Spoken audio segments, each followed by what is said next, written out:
With Red Bull set to break records and a familiar face returning to the paddock, it's time to get ready for the 2023 Hungarian Grand Prix.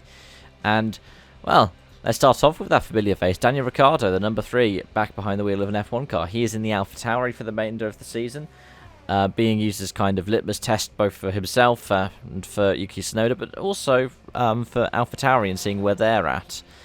So, how's he going to perform? We'll have to wait and see.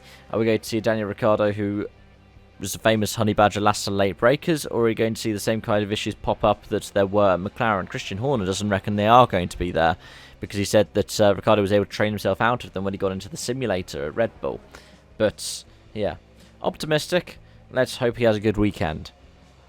As for the weekend itself, it looks like there's 80% chance of rain on the Friday, with 20% on the Saturday, and less than 20% on the Sunday. Temperature highs, we're expecting high 20s, so 26 and 27 degrees for free practice 1 and 2, 27 and 28 for FP3 in qualifying, and then 29 for the race. There is a chance of wind on the Sunday. According to F1, there are moderate gusts of up to 35 clicks, 35 kilometers per hour, which, well, it could really start to interfere a bit with those races.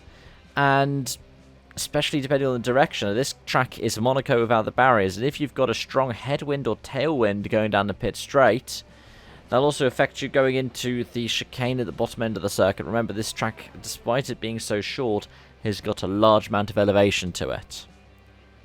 And it's also, well, it is Monaco without the barriers. It's very hard to overtake, so qualifying is going to mean a massive deal. I think qualifying this weekend as well, we've got a new experiment going in where we're going to have the hards for Q1, mediums for Q2, and softs for Q3.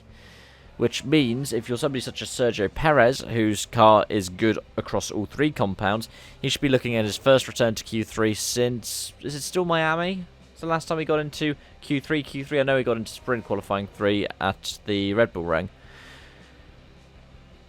But, yeah, who can we expect to do well? Well, the Red Bulls are obviously a sure shout. But this time last year, pole position went to George Russell. And in fact, Verstappen was in 10th in Q3. He'd had issues getting the tyres warmed up. Perez didn't even make it to Q3 last season. And if I go through the qualifying order from Q3 last season, it was Russell, Sainz, Leclerc, Norris, Ocon, Alonso, Hamilton, Bottas, Ricciardo, and Verstappen.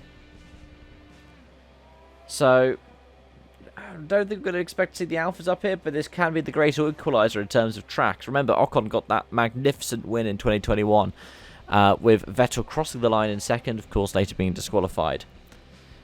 But yeah, who can we expect to perform well? Well, it depends if the cars can get switched on. I mean, Red Bull are bringing upgrades, so that could be all kinds of drama for the teams. They're expecting to find a couple of tenths. And for the teams who are still struggling to catch up, that is disaster. Anyways, let me know your thoughts in the comment section down below. Thank you so much for watching, and I hope to see you again soon. Bye for now.